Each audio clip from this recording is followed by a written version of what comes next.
Hello guys, welcome to my new vlog. अनि आजको vlog चाहिँ मेरो एकदमै खुसीको दिन छ। आज मैले एकदमै भन्नु खोजेको, मैले एकदमै सोचेको कुरा पुरा भइरहेछ होइन। मैले यसको लागि 6 महिना वेट गरेको छु होइन। एकदमै ठुलो खुसीको कुरा छ। यो कुरा चाहिँ के हो भनेर म हजुरहरूलाई अहिले भन्नेछु। म चाहिँ त्यसैको लागि जाँदैछु अहिले। तपाईँहरू देख्न सक्नुहुन्छ रेडी भएर म चाहिँ जाँदैछु। आज चाहिँ मेरो इन्डक्सन डेट छ अनि त्यसैको लागि म चाहिँ जाँदैछु। यसको लागि मैले 6 महिना विदेशमा 6 महिना कुर्नु भनेको कस्तो होला तपाईँ आफै सोच्नु न।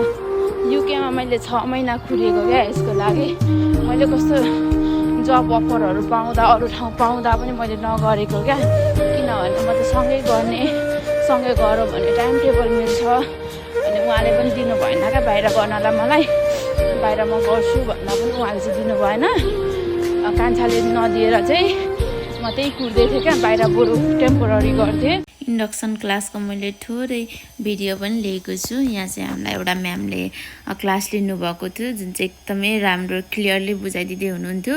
इङ्ग्लिसले पनि बुझाइदिँदै हुनुहुन्थ्यो, प्लस अर्को ल्याङ्ग्वेज रोमानियन ल्याङ्ग्वेजले पनि बुझाइदिँदै। अर्को रोमानियन ल्याङ्ग्वेजले किन भन्नुहुन्छ भने नेपाली हामी 2जना थियौँ, अरू 3जना चाहिँ रोमानियनहरू हुनुहुन्थ्यो क्या।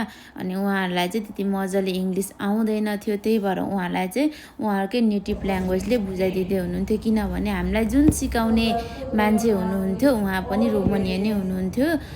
त्यो कम्पनीमा चाहिँ रोमानियनबाट धेरै मान्छेहरू हुनुहुन्छ, त्यही भएर उहाँहरूकै नेटिभ ल्याङ्ग्वेजबाट सिकाइदिँदै हुनुहुन्थ्यो। अनि हामीलाई चाहिँ इङ्ग्लिसबाट क्यान्टिनको पनि थोरै भिडियो फिल्म गरेको छु। अनि त्यसपछि देख्न सक्नु। आऊ न भिडियो खिच्नु। हाम्रो न्यू जोइनिङ होइन, ये तो लेटेस्ट न्यूज़ है।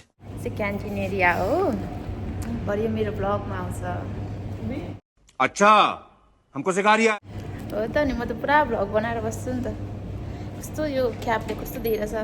हामी चाहिँ खाजा खाइसक्यौँ अनि यहाँ पछि हामी चाहिँ वासरुम जान आँट्यो।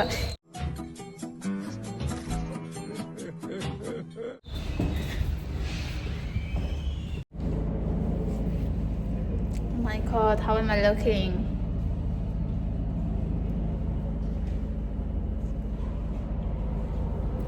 You have masks? Oh, I don't think so. Masks would be allowed to wear.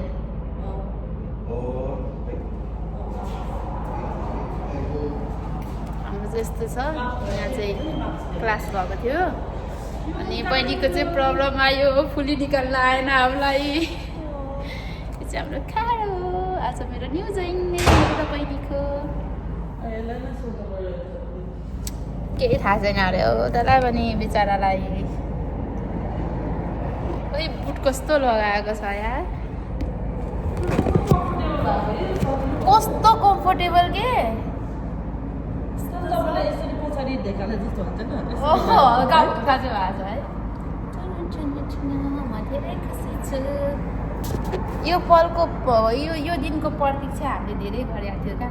Even 6 months मैले गरेँ, बहिनीले 3 मन्थ्स गर्नुभयो। बल्ल तल हामीले यहाँ जब गर्न पाइरहेछ and we are very excited होइन।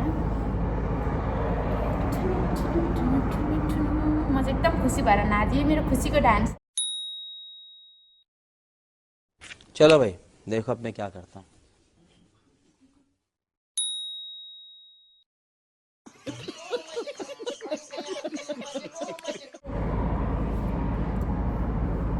अब हाम्रो फ्राइडेदेखि चाहिँ काम सुरु हुन्छ। आज चाहिँ इन्डक्सन मात्र हो। यसको क्लास भयो। हाम्रो घुम्न बाँकी छ। हजुर ब्यागमा त बोक्छु कहाँ, मेरो त्यहाँ सबै उयोहरू छ। अनि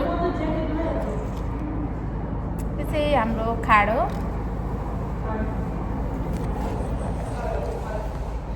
यो चाहिँ हाम्रो बुट हो। यस्तो फनी देखिरहेको तर एकदम कम्फोर्टेबल छ हो, एकदमै कम्फोर्टेबल छ। I just love it. यहाँ चाहिँ हाम्रो क्लास भएको थियो, इन्डक्सन क्लास सकियो।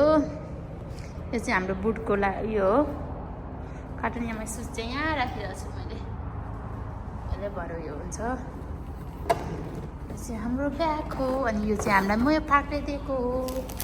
यहाँ पनि छ सामानहरू, सक्स छ। त्यसपछि केहरू छ मजाले हेरेको छैन। अनि यहाँ पनि छ बहिनीको। अनि हाम्रो बुटको हो। अनि यहाँ छ मेरो ब्याग, मैले लिएर आएको नेपाली ब्याग। हाम्रो चाहिँ क्लास सकिरहेछ। ओइ मेरो टाउको ल्याइदेऊ न, ला मलाई मार्छ होला यार। हाम्रो चाहिँ क्लास सकिरहेछ, यहाँ अब चाहिँ घर जान आँटेको। तर हामी चाहिँ घर जाँदैन, बहिनीसँग घुम्दै बस्छौँ त्यसको। मेरै झन् टाउकोमा लाउने होइन। ए यो होइन अर्को थियो त। ओइ म आउँछु नि त, कह सिङ्गल खालको छ क्या त्यो चाहिँ। त्यो पनि बोकेर हिँड्नु मेरो टुप्पी लाउँछु, नलगाउँदा नि हुँदैन, लगाउनै पर्छ यो। अनि यो लगाउनु पर्छ। यो मेरो कपाल चाहिँ निस्किरहेको छ। निस्किने क्रममा हामीले टिकटक भिडियो पनि फिल्म गऱ्यौँ। एकदमै राम्रो थियो जुन चाहिँ हामी चाहिँ नक्कल पार्दै भिडियो बनायौँ। फाइनली हाम्रो चाहिँ ग्रोसरी सपिङ पनि सकियो। यो चाहिँ म पार्कले दिएको हाम्रो ब्याग हो। यो झोलामा चाहिँ हाम्रो पुरै सब्जीहरू छ अनि अरू आवश्यकता पर्ने सामानहरू किनेको छ हामीले। अब ग्रोसरी सपिङ सकियो, अब हामी चाहिँ रुम जाँदैछौँ गाइज। अनि यो भ्लग चाहिँ अब आज भरे बेलुका भ्यायो भने म एडिट गरेर पोस्ट गरिदिन्छु। मलाई त्यति मजाले एडिट गर्न त आउँदैन, त्यो पनि I will try my best. हजुरहरूलाई यो भ्लग मन पऱ्यो भने सबैजना लाइक सेयर र सब्सक्राइब गर्नु चाहिँ नबिर्सिनु होला। अरे कस्तो ब्युटिफुल हाँसेको यार, नहाँस न आयो।